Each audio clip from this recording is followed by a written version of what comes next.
নোৱাৰোঁ আমাৰতো আৰু এনেকুৱাই চলি আছে আজি কেইবা বছৰ ধৰিয়ে এনেকুৱাই চলি আছে আজি এই বান্ধটো দিলে যে বান্ধটো দিয়াৰ কাৰণে দিয়াৰ পিছৰ পৰা আৰু বেছিও হৈ আছে মানে বান্ধটো চাপৰ হৈ গ'ল যদি এটা মাথাউৰি বনাই দিব পাৰিলেহেঁতেন 6 ফুট या 7 ফুট মান তেতিয়াহ'লে আমাৰ হেৰি হ'লেহেঁতেন মানে অলপমান সুবিধা হ'লে এই দুটা গাঁও আমি বাচিলোহেঁতেন এতিয়া কিমান মানুহ এফেক্টেড হৈছে এই বানপানীত মেক্সিমাম মানি লওক না 200-300 ঘৰমান হ'ব আমাৰ ৰডডুবাত 50 ঘৰমান আছে আৰু এইটো দিবং ফাকিলত আপোনাৰ মেক্সিমাম 150-200 ঘৰ হ'ব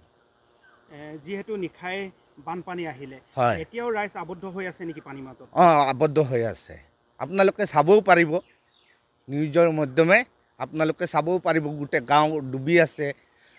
আমাৰতো এনেকুৱাও হৈছে সব বস্তু বাহিনীও গুচি গ'ল ঘৰত খোৱা বোৱা একো নাই যি অৱস্থা যি হাৰাশাস্তি আমি কি কৰিম নৌকাও এটা নাই আমাৰ এটা সুবিধাও নাই কেনেকুৱা কি কৰিম আমি চৰকাৰ প্ৰশাসনৰ পৰা কিবা আপোনালোকৰ ওচৰত আহিছে নি বৰ্তমান সুবিধা এতিয়াতো এনেতো আহিছিলে 2-এজন আহিছে আহি পেলাই কৈছে তোমালোকে স্কুলত যোৱাগে আমাৰ ওচৰততো নৌকাও নাই যে আমি তোমালোকক দিম বুলি নৌকা বিচাৰিছিলে তেখেতসকলে কিন্তু পোৱা নাই সেই মানুহবিলাক এজন কি জানি গুৱাহাটীত গুচি গ'ল আৰু এজন আৰু ক'বাত আছে বুলি কৈছে নৌকা পোৱা নাই সিহঁতি বহুত বিচাৰিলে তথাপিও আমাক মাতিলে যে যিমান সোনকালে পাৰা যেনেকুৱা হ'লেও পাৰা আৰু আহি যোৱা স্কুললৈ তেতিয়া আমি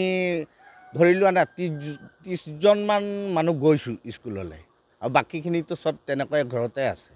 ওলাবই পৰা নাই মানুহ এইটোৱে অনুৰোধ চৰকাৰে যদি পাৰে তেতিয়া যিমান সোনকালে পাৰে আমাক এই মাথাউৰিটো সহায় যদি কৰি দিয়ে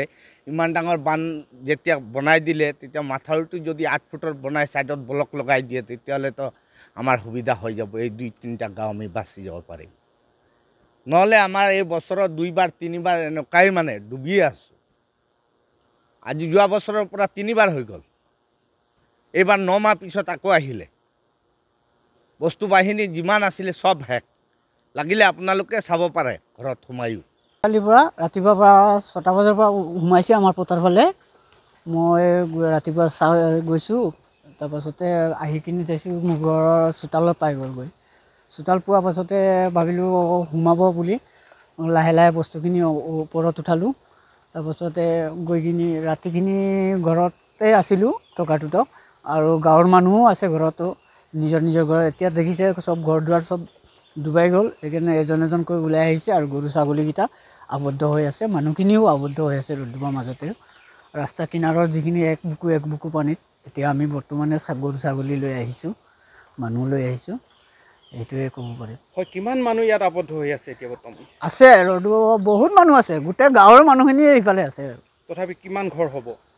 ধৰি লওক আপোনাৰ 100-150 মান হ'ব ঘৰ আপোনাৰ ৰ'দডুবাৰ সেইফালে আপোনাৰ বেলগছৰ তলত তাৰপাছত দিউম ভকিয়ালৰ এইফালে চব যিহেতু আপোনালোকৰ ইয়াত এতিয়া যথেষ্ট পানী বৃদ্ধি পাইছে চৰকাৰ প্ৰশাসনৰ পৰা কিবা সুবিধা আপোনালোকক দিছে নেকি উদ্ধাৰ নাই সেইবোৰ আজিলৈ এতিয়ালৈকে উদ্ধাৰৰ কোনো ব্যৱস্থা অহা নাই আৰু কিজানি আহিব না নাহে সেইটো ক'ব নোৱাৰোঁ তো এইটোতো আৰু আপোনাৰ এই বিগত বৰ্ষতকৈ এইবাৰ পানী বৃদ্ধি পাইছে নেকি এতিয়া বৰ্তমানে বিগত সেইটোৰ লগত সমানে হৈ গৈছে আৰু বাঢ়ি আছে কিজানি তাতকৈ বেছি হ'ব নেকি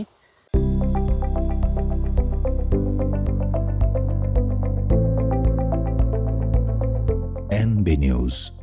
সহজ সৰল ভাষাত নৱভাৰতৰ কথা